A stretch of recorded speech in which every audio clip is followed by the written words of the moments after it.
when you landed, right?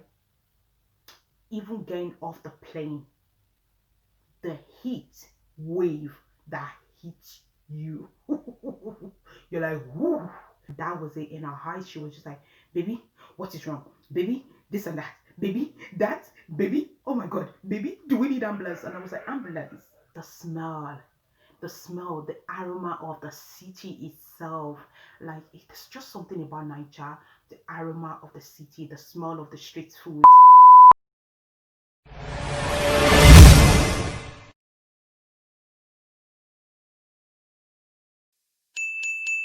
Welcome back to my channel. Thank you so much for tuning in.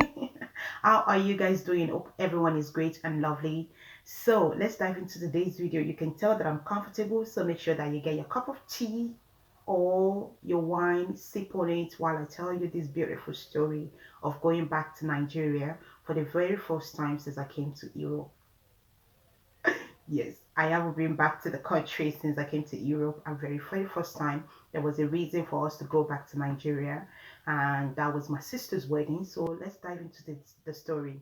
But before we do, actually, I would love if you guys can head over to my other channel and please support by subscribing. Follow us on Instagram. It's called Keeping It Real with TC and Hyphy. It's somewhere there. I'm going to put the card somewhere there so you can subscribe to the channel, please. So before I dived into the video, if you can hear background noises or something like that, that's my brother. What can I do? Ben can be very annoying, but let's dive into the video. So going back to Naija for the very first time. Naija are beautiful. Naija is very beautiful, I have to say. And I don't think you realize how much you missed the country itself unless you go back to the country, if you get what I mean. Like, it's so different. The aroma is different, the feeling is different. It's just a beautiful country overall. Like, yeah, we have our shortcomings, don't get me wrong, but it's such a nice, lovely, beautiful country, and I loved it. I didn't realize how much I missed it.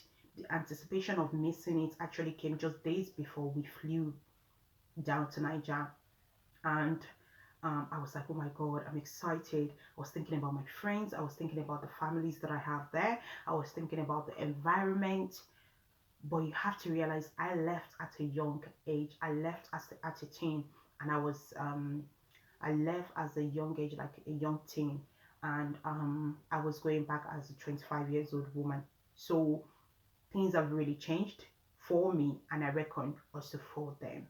So getting to Nigeria, I'm actually going to take you through our journey. So our main aim was actually to go and shop for what you call wedding stuff, wedding fabrics. Everybody that knows that it's cheaper in Nigeria than it is here in Europe. So we went to Nigeria to do that. Sorry, my camera might be moving. I can't find my stand, so you just have to pardon me. So we landed. The first thing is when you landed, right? Even getting off the plane, the heat wave that hits you, you're like, whoo.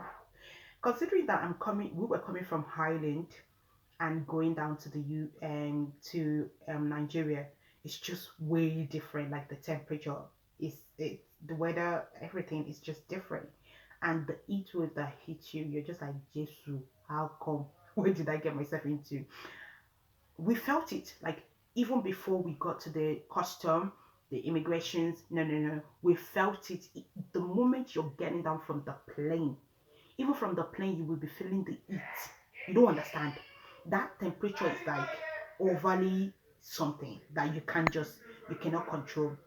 So we got down, and we all felt the wave. Myself, my sister, and our then fiance, now husband, felt the wave, but it probably hit Peter more because the first thing he did was just fell to the ground. And when I tell you that we panicked, I panicked, but my sister does not handle panic well. You will soon meet her. Becca does not handle panic well. And that was it. In her eyes, she was just like, baby, what is wrong? Baby, this and that. Baby, that. Baby, oh my God. Baby, do we need ambulance? And I was like, ambulance? Wait, what country do you think you're in? But we just calmed. We shifted to our side. And I was like, Peter, are you okay? Meanwhile, my sister is just panicking. I don't know. God knows. She was just traveling here and there, moving up and down. Only God knows. So, Peter, are you okay? So we gave him a minute, gave him water, and after the water, he was like, "Okay, I'm fine. We can keep going." So that was fine. Nothing bad. So we got to the custom. We didn't really have much luggage. I think I have my handbags, and so does my sister. We each have a bag with us, a carry-on. And when we got there, my uncle was going to meet us up one way or another. Um, Mind you, that our plane was late one way or another because landing was just difficult in Amsterdam. So by the time we get to Naija, it wasn't the same timing anymore. So we got to Naija and what do you call it? When we got to the immigration, my uncle was already panicking because he was like, "Where are these children?" Calling my dad over here, this and that. Things were just being transferred. Like my mom, everybody was panicking. So by the time we would get to the immigrations and we handed them our passports, they saw the name and they were like, "Oh, your uncle has been waiting for you guys. Like you can just go." So I love that treatment. I just thought that was beautiful. It was just so nice to be treated like a princess. It's not like I am, but I am a princess in my own little way. For that little moment, just to be treated like a princess, I was just like, "Oh, this is so cute." Um, so we did that. By the time we got to our luggage, the uncle was there was a man standing there. I was like, "Oh, don't worry, which ones are your luggage? Got your luggage." We didn't even have any problem with customs or anything. Thanks, uncle. Love, love you. He is so good. So by the time we got to the main, even the people that always search your bags, our bags wasn't searched. We were just told to go. So we had that luxurious moment where we were just like, thank you very much. It was nice knowing you, all of you. So we got down and we got to the main entrance of the airport, Muritala Mohammed Airport. This was Lagos for the first time, I should have said that. Went to Lagos for the first time since God knows when. I was born in Oshogbo, Osun State, but Lagos is now the destination for everyone, I guess. So landed in Lagos. Most relatives are in Lagos, and it's just nice that way. So got out and I already mentioned the heat wave. So take out the heat wave, the city. I looked around, I looked at Muritala Mohammed Airport. Things have changed from when I left, when I was young. I looked at the light of the city. I looked at the street foods that are still there, like mini akara being made here and then, bean cake. There was some corn being done. There was some suya being done. And I was like, wow. And the thing is the smell, the aroma of the city itself. Like it's just something about Naija, the aroma of the city, the smell of the street foods, the smell of the dust in the ground. I didn't think I would miss that, but I did. The people, the noise. You think Dublin are noisy? Please come to Lagos State, come to any Nigerian places. You will realize that we're very very loud. No, forget me. We are very very loud. So it was really really good. You can see all around. I was just like, wow, I missed it. And you feel at home. It dawned on you that you're somewhere that you belong. You get what I mean? There's something within you that tells you that, oh my god, this is home. And I think that's why where the saying comes in, no matter where you go in this world, when you do come home, you feel it. Mind you, my parents have been trying to get us home, but we really, what's there to go do in Nigeria? Like I was just like, no, I don't want to go, I don't want to do this. We really didn't bother. But then when it comes to my parents, the moment because of the wedding, we decided that we're going, they were just so excited. They jumped on it and they prepared everything for us. So we got down, I saw the city, saw the aroma, and I was like, wow, I miss this. And it's just the feel of acceptance, of love, of togetherness, of unity right there with you. Yes, there is no country that doesn't have the goods, bad, and ugly. But when I went to Nigeria, I felt it. I felt the family vibe. I felt your people. Your people will always be your people, no matter what. So we got into the car, um, greeted everyone, the union, uncles that I haven't seen my uncle for. Even before I left Nigeria, I didn't see him. So it's been quite a while. And it was my uncle, his drivers, and my auntie.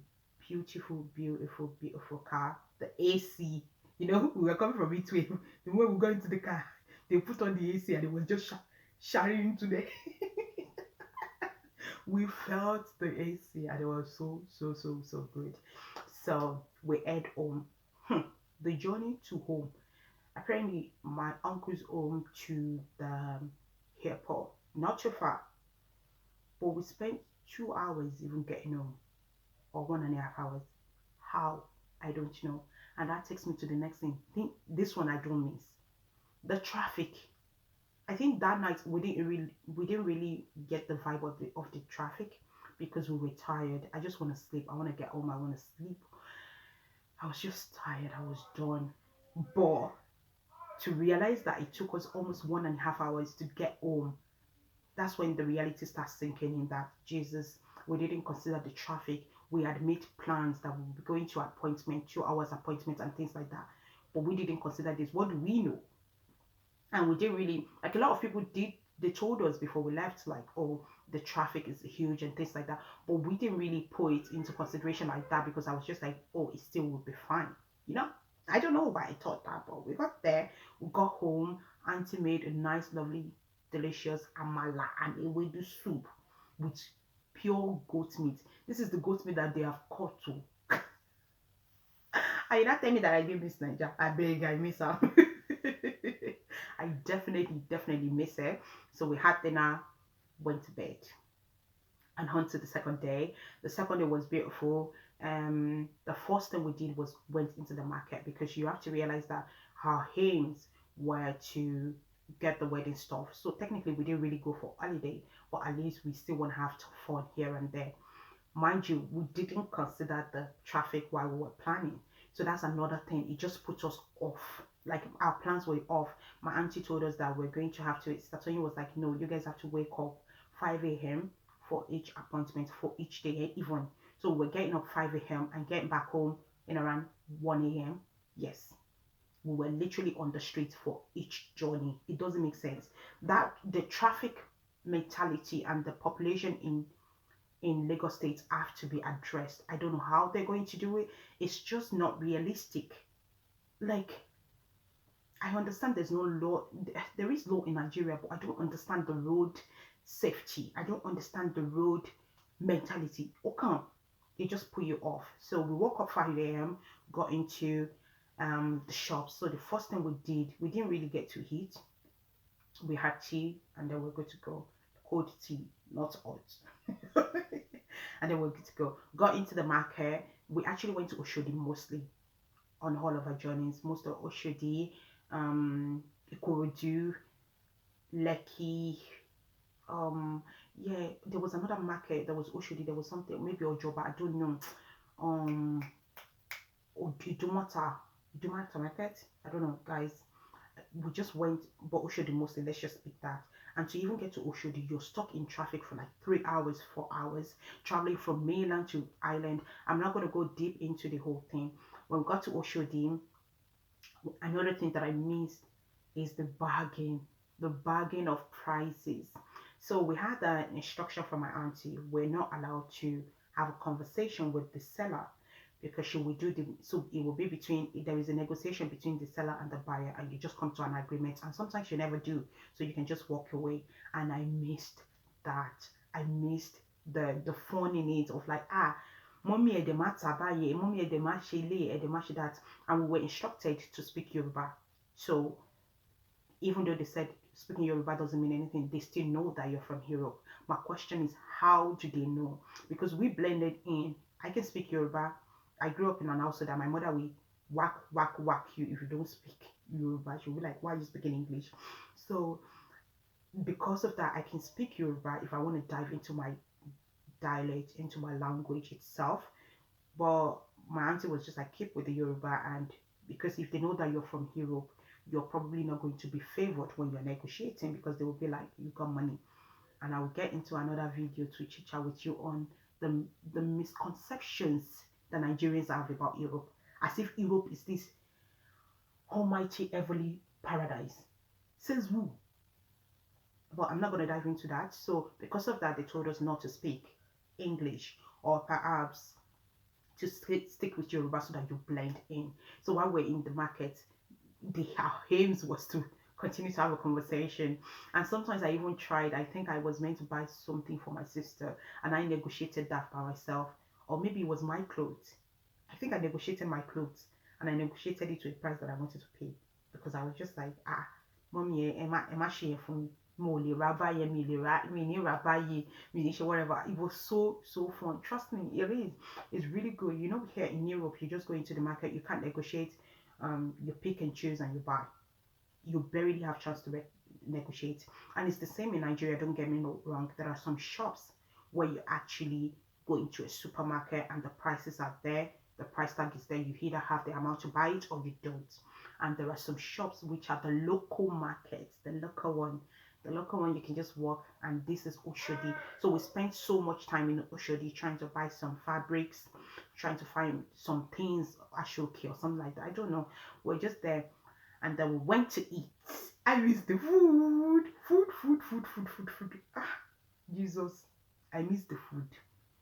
Guys, don't tell me that it's the same, that you can have the same. You know, they will tell you, oh, you can. Sure, we have it in Europe too. We have agege bread, we have obe, we have this. It is not the same.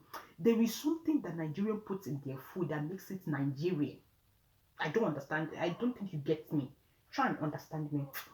There is something about it when you're eating it and the country that is being made that makes it legit. So when we went to the restaurant, even though I felt personally the food were really the food was really pepper. It was pepperish. We had snail. I missed snail. It's not cooking the food here. It's much more expensive here. And over there, you can just go into the restaurant, you buy it. My auntie was very skeptical about us buying street foods, in which this is the difference, right? The restaurant foods are poshly made, mm, presented really good, poshly made. Let me just say, I want the rich people goes there to eat, and the street food is just street food. You can finish at work. Middle class people, poor people will go to the street food. Even some rich people will go there. The street food is much more delicious than the restaurant food. My opinion. The street food is much more tasty and cheaper than the restaurants, yet people just feel like street food cannot be trusted, and that's the only thing. So street food and restaurant food, it's a competition in Nigeria that I just feel like a lot of people, especially people coming from Europe, don't believe in eating the street food. Meanwhile, Ife Uluwa Mary Love Adeyemo, I wanted street food. I missed it. I missed Yalakara. I miss mommy Sadia. I miss mommy Moi Moi. Please, I missed that. So I wanted the vibe. I wanted the aroma. But we went to the restaurant because my auntie was just skeptical, and we had snail, rice, F4. We felt our stomach. We were full, very full, and then we just make our moves in between buying and selling and everything. So eventually we dive back, we turn back home, and we did that for most every day. But one thing was the traffic. The traffic changed our conception about everything, because before you realize it, we're leaving the house at 5 a.m. and you're stuck in traffic. Your first appointment, you don't make the 9 o'clock, you're making 10 o'clock. You don't make the 2 o'clock, you're making 4 o'clocks. So I couldn't, me planning 4 appointments went down to 2 or 1. If we completed 2 appointments in a day, we're always thankful. If we ever do one, we're thankful. 3 is impossible in Lagos State. 3 appointments, impossible. Well, for me anyway, the Lagosians probably know how to move in between, but me, I was just like, how do you want me to leave? But so we had food, and I have to tell you, one of the biggest things that I also missed about Naija, wait for it, guys, guys,